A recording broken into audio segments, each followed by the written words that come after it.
Hello friends, আজকে বানাবো পালং শাক দিয়ে মুসুরির ডাল।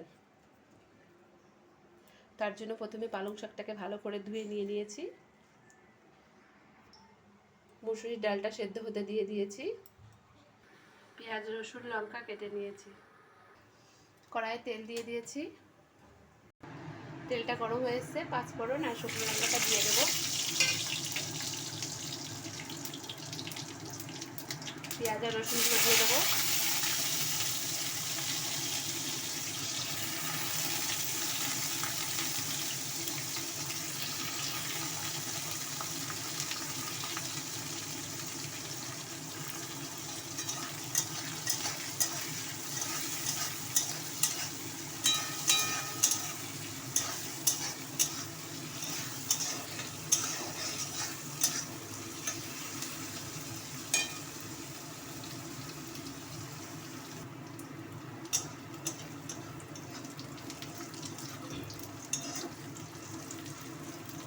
ফোড়নটা ভাজা ভাজা হয়ে গেছে, এবার আমি পালং শাকটা দিয়ে দেবো।